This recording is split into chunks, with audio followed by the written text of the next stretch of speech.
All right, let me just say this up front. I see you. I really do. Because nothing tests a gardener's patience quite like waking up to mystery holes in your leaves. Or that one plant that was perfectly fine yesterday but suddenly looks like it paid rent late and the universe punished it overnight. Maybe you've even stood there staring at a half-chewed tomato leaf thinking, okay, who did this? Show yourself. And if you're anything like me, you've had that moment where you turn into a full-blown garden detective. You're crouched down, squinting at stems, gently flipping leaves like you're investigating a crime scene, convinced you're about to catch some tiny suspect red-handed. Sometimes with way too much confidence too, like, yes, I know exactly what did this. Then you realize you have absolutely no idea. It happens to all of us. But hey, before you start feeling like your garden is under attack and you're the only one going through it, take a breath. You're definitely not alone. Every single gardener, from beginners to people who've been growing food longer than some of us have been alive, deals with this same madness. And the pests we're talking about today, you probably have at least a couple of them already. Even if you haven't spotted them yet, trust me, they've probably already introduced themselves to your plants. Let's tackle them together. Pest number 1, aphids. All right, let's start with the little troublemakers that almost every gardener meets in their first season. Aphids, these tiny things show up like uninvited guests who cling onto your plants and refuse to let go. If you've ever noticed a bunch of tiny green, black, or even white specks crowded together on new growth or the underside of leaves, that's them. They're small, they're clingy, and I swear they multiply every time you blink. The problem with aphids is that they're not just sitting there quietly. They're sucking the life out of your plants, literally. They feed on the sap, which weakens young stems, curls the leaves, and slows down growth. If that wasn't enough, they also leave behind this sticky substance called honeydew, which then attracts ants like it's a buffet. So one tiny pest suddenly becomes a whole chain reaction of garden drama. But the good news? Aphids look scary only until you learn how easy they are to control. If their numbers are small, blast them off with a strong spray of water. They hate being washed away. If they're really settled in, mix a little dish soap with water and lightly coat the leaves. That soapy solution breaks down their outer layer and sends them packing. And if you're lucky enough to live where you can get ladybugs, oh boy, release a few and let nature handle the cleanup. Ladybugs treat aphids like snacks. And please, don't feel embarrassed if you found aphids in your garden. Every gardener deals with them. I've seen the prettiest gardens and the most experienced growers look under a leaf and say, oh great, them again. You're not doing anything wrong. This is just part of the gardening journey, and you can definitely handle it. Pest number 3, caterpillars. Now let's talk about caterpillars, because these little leaf-eating noodles love to show up when everything is finally looking good. The funny thing is, they're sneaky. You usually don't see them right away. You see the evidence. Clean, round bites taken out of your leaves, like someone came through with tiny scissors. Or you start noticing little dark pellets scattered around the plant. That's their poop, by the way.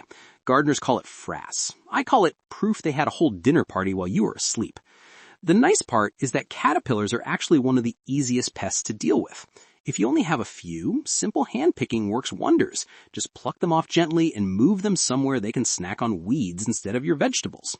If you've got a whole buffet of them, then a BT spray can help. BT is a natural bacteria that only affects caterpillars, not you, not pets, not bees.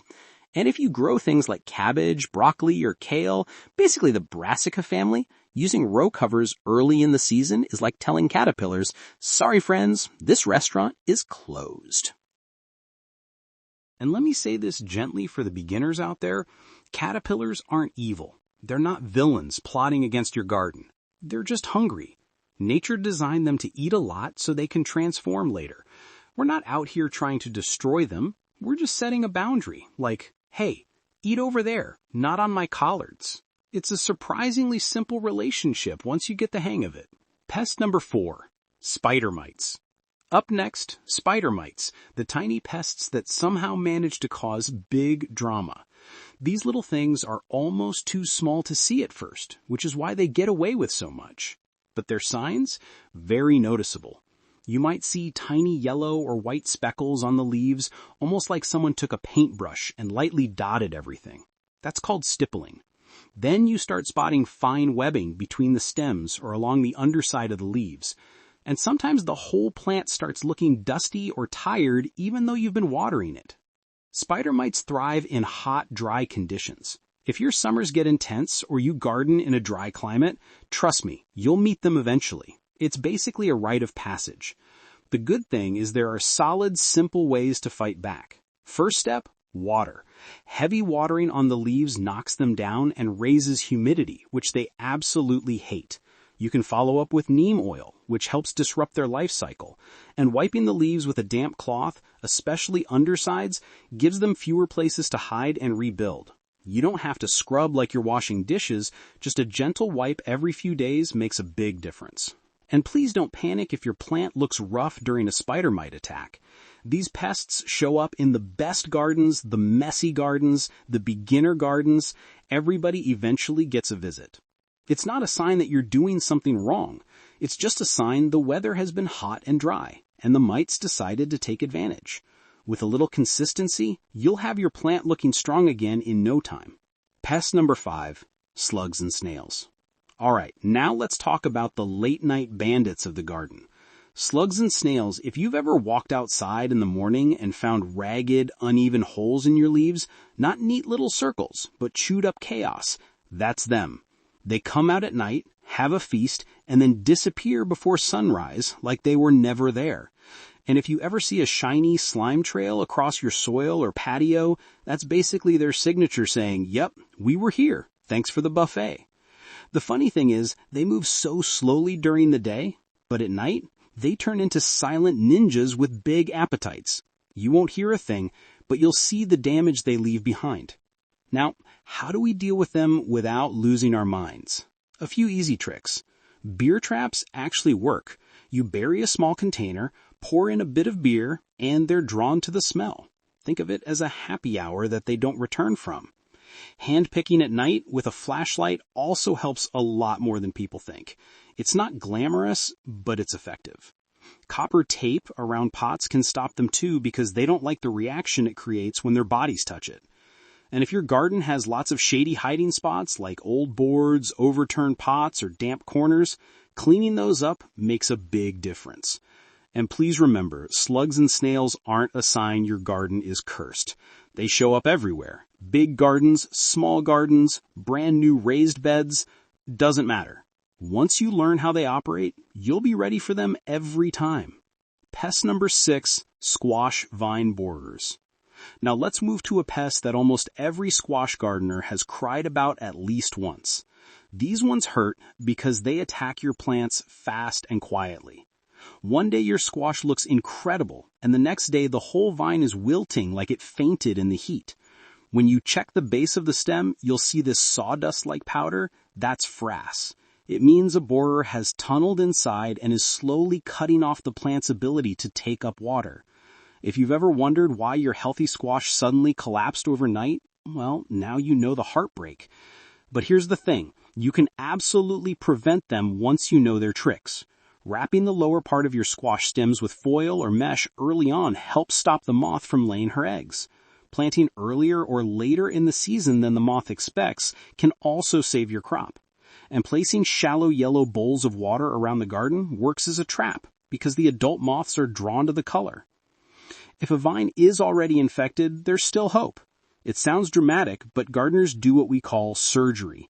You take a small knife, make a slit in the stem, remove the borer inside, and then bury that section of stem under soil. The plant often grows new roots from the buried part and recovers. It feels strange the first time you do it, but it works more often than you'd think. And let me say this gently, especially for gardeners growing squash for the first time, almost every squash lover learns this lesson the hard way once. You're not alone, and you didn't mess up. Squash vine borers are just one of those pests that teach you how to garden smarter next season. And once you get ahead of them, your squash harvest becomes a lot more peaceful. Pest number 7, leaf miners. All right, let's wrap this up with a pest that loves to confuse people. Leaf miners. If you've ever looked at a leaf and seen those wiggly, squiggly, almost scribbled lines running through it, that's their work. It looks like a tiny toddler found a pencil and went wild. Those little tunnels aren't on top of the leaf. They're inside it. The larvae actually burrow between the layers of the leaf and eat their way through. And here's the part that throws a lot of beginners off. Sprays don't work on leaf miners, not even the strong ones, because the pests aren't on the outside of the leaf. They're protected inside it. So spraying the plant is basically like washing a wall when the leak is inside the pipe. It just doesn't reach them. But don't worry, the real solutions are much simpler than you think. First, remove the affected leaves. Don't stress about it. The plant will grow new ones and you're cutting off the larvae before they finish their life cycle. Row covers help if you want to prevent the adult flies from laying eggs in the first place. And if you're growing things like spinach or beets, planting a trap crop can make your life a lot easier. The adults prefer certain leaves, so giving them a plant they like better draws them away from your main crops. You sacrifice one plant to save the whole row. A pretty fair deal. And please, if you're new to gardening, don't let leaf miners overwhelm you. They look dramatic, but they're honestly one of the easiest pests to manage once you understand what's going on.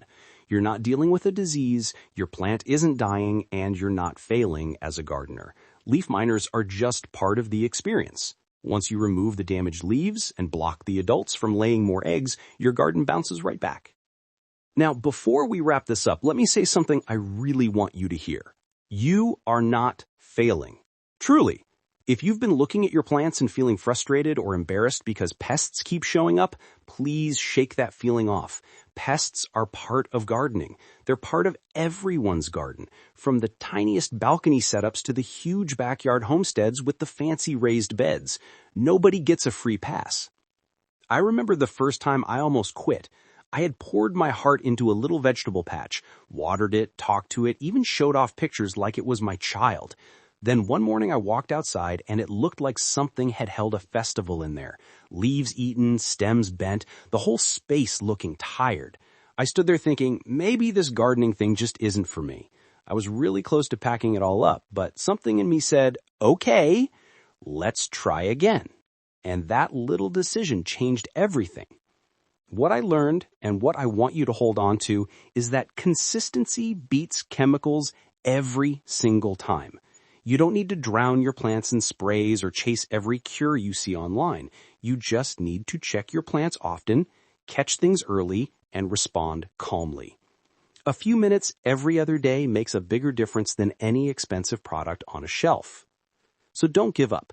Don't feel discouraged. You're learning, you're growing, and your garden will grow with you. Keep showing up for your plants, and they'll reward you in ways that feel almost magical. You're doing far better than you think. All right, now that we've gone through the usual suspects, let's talk about what you can do right after this video. Nothing complicated, nothing overwhelming, just a simple little checklist to keep you in control instead of reacting when things get bad.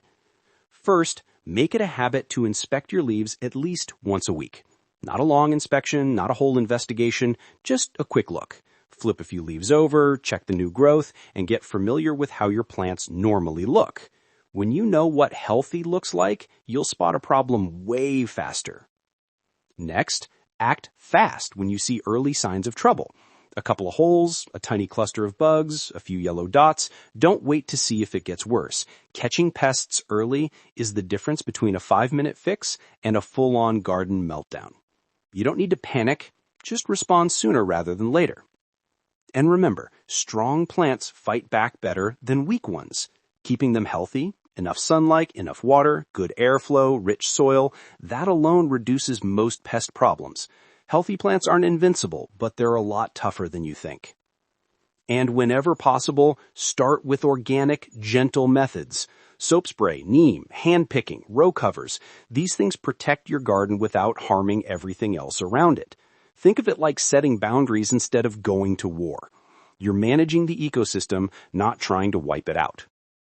Most importantly, don't beat yourself up. This is a learning process, and every gardener is figuring it out one leaf at a time. You're doing great. You're showing up. You care. And honestly, that's the biggest part of keeping a garden thriving. All right, friend, before you head back out to your garden, let me ask you something simple. Which pest is giving you the most attitude right now? Seriously, drop it in the comments. I love hearing what everyone's dealing with because half the time we all think we're alone until someone else says, yep, same thing happened to me last week. And if you want me to make a part 2 with the sneakier pests, the ones that stay quiet until they've already made themselves comfortable, just tell me. There are plenty of little characters we didn't even touch today, and I'm happy to walk you through all of them in the same calm, honest way. And hey, if you've been enjoying these chats, go ahead and subscribe so you don't miss the next set of tips. I've got lots of simple, stress-free gardening advice coming your way. Nothing overwhelming, just the kind of real help that makes your plants happier and your garden life easier. I'll see you in the next one. Keep growing, friend.